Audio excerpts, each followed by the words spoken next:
In 1907, Britain and France embraced Russia. They used honey, in a triple alliance, Britain, France, and Russia. And the honey that they used to trap Russia was that if we win the war that's coming with the Ottoman Empire, you will get Constantinople, which is what Russia wants. But they promised Russia one thing through the front door, and they took it back through the back door, like what they did to the Arabs. These are people with PhDs in deception. If they tell you that the sun is shining, don't believe them. Go outside and look up in the sky, see whether the sun is shining.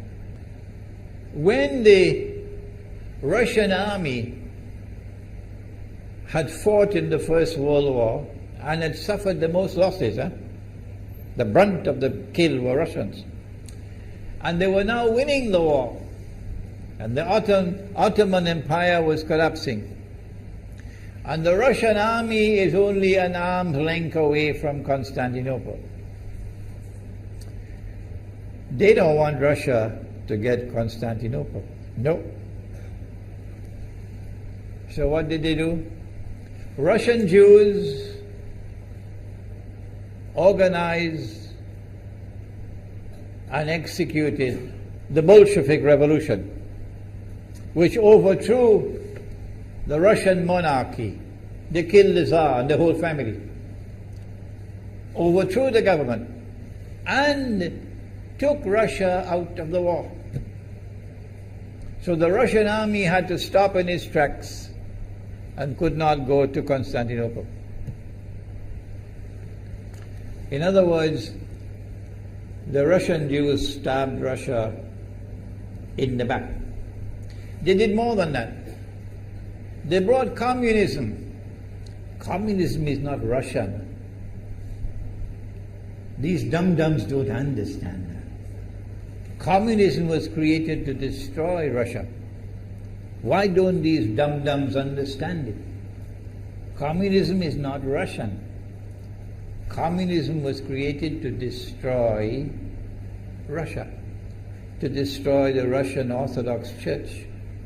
So they brought communism in the Soviet Union. And for the next 60, 70 years, this Zionist-created entity called the Soviet Union waged war on religion, waged war on the Russian Orthodox Church, killed the priests, closed down the monasteries and churches and so on. 60, 70 years. And then, when the appropriate time came and Israel came into being, it is this same Soviet Union which opened the doors for millions of Russian Jews to now migrate to Israel. If you go to Israel today, you might believe you're in Russia. So many people speaking Russian. These are the Russian Jews. And then the Soviet Union, 6 years after Israel came into being, did something strange and mysterious. Crimea is Russian territory. Crimea is a part of Russia. The Soviet Union decided to give Crimea as a gift to Ukraine. Why did they do that? The historians don't tell you.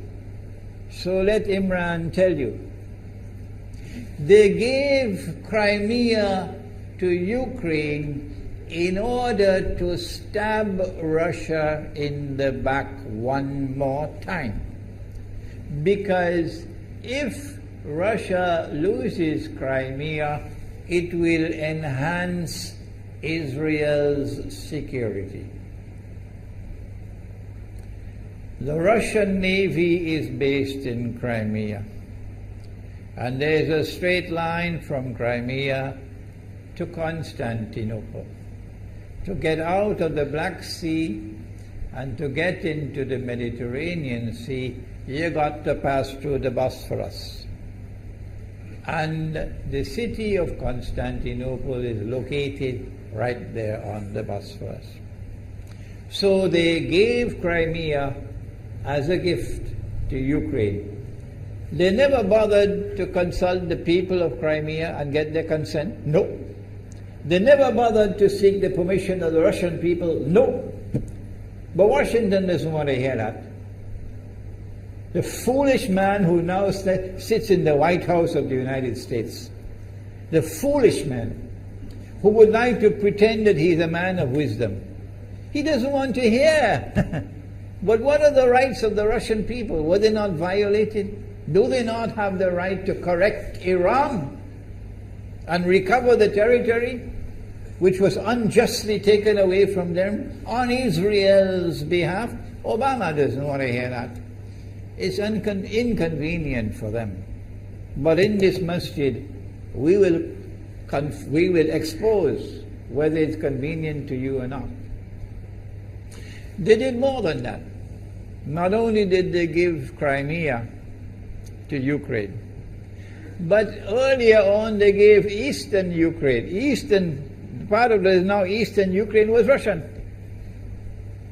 It was Russian. And the Soviet Union gave it as a gift to Ukraine.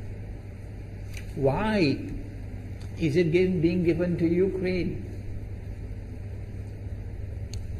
Answer is that when the proper moment comes, the same people who brought the Soviet Union into being now have a method by which they can cause it to collapse. The method that they're using now in Venezuela, popular demonstrations, they did it in Egypt, they did it in Tunisia. They are masters of that. They did it with the Soviet Union. I used to think that the Soviet Union collapsed because of Allah, Allah's kindness. But I was wrong. No, it was the Zionists who brought down the Soviet Union because they didn't need it anymore. Like tomorrow they wouldn't need you anymore, Saudi Arabia.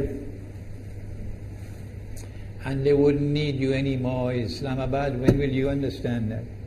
They'll just throw you to the dogs. You served them long enough. So they brought down the Soviet Union. Why? So that Ukraine might emerge as an independent state. That's danger for Russia. They prepared the way. And now Ukraine emerges as an independent state. So the rope is around Russia's neck now. And from that day, when the Soviet Union collapsed, until yesterday, the relationship between Russia and Ukraine was always problematic. But the people of Ukraine still had the good sense and wisdom to appoint a government that was pro-Russian. The Zionists decided it's time for us to use our, the street demonstrations. And last October, November, December, the world witnessed Caracas all over again. And eventually, the Zionists got what they wanted. You have the money, and you can send in your special people, snipers who will kill, and so on, throw petrol bombs and so on. And eventually they got what they wanted. They created enough havoc. May Allah protect Malaysia from that. Ameen. Ameen. And the president of Ukraine fled.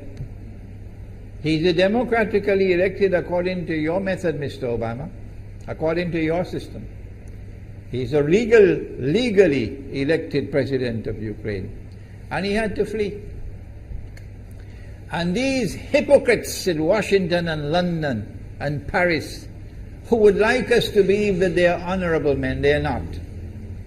Instead of standing on the side of the legally appointed president and demanding the rule of law, they all showed their colors as hypocrites in immediately recognizing the new government in Ukraine.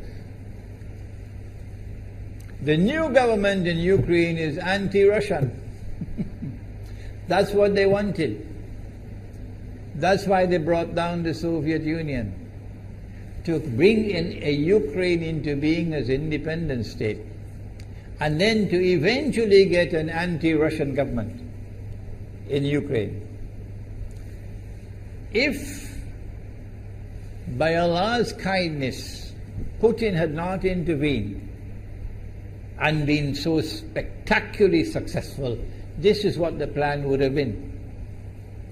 The new government in Ukraine would have joined NATO, and Russia could not stop it. And when the new government in Ukraine joined NATO, NATO will then send its armed forces into Ukraine. It could include nuclear weapons. Then Ukraine will pick a fight with Russia and decide that Russia must now vacate Crimea. Shut down your naval base. The rope is now tightened around your neck. Russia has to put its tail between its legs and withdraw its fleet, Black Sea Fleet, from Crimea. Russia is no longer a naval power. Crick crack, you finish. And Israel will celebrate. That was the master plan. But Allah planned, and Allah's plan was successful. And it is time for the Muslim world to recognize and to see, I cannot influence governments, so what can I do? Don't bother, you waste your time with governments. But the people can understand that this was Allah's plan. They planned, the enemy planned for so long, and at the last moment Allah intervened. And Putin was able to get the people of Crimea to vote in a referendum. And they voted 90-something% in favor of returning to Russia. They were a part of Russia, and they want to return to Russia. So Putin was successful in delivering to the Zionist movement the first defeat it has ever suffered, significant defeat, in the more than 100 years since the Zionist movement was established. If that is not a sign from Allah, it's time for you to wake up.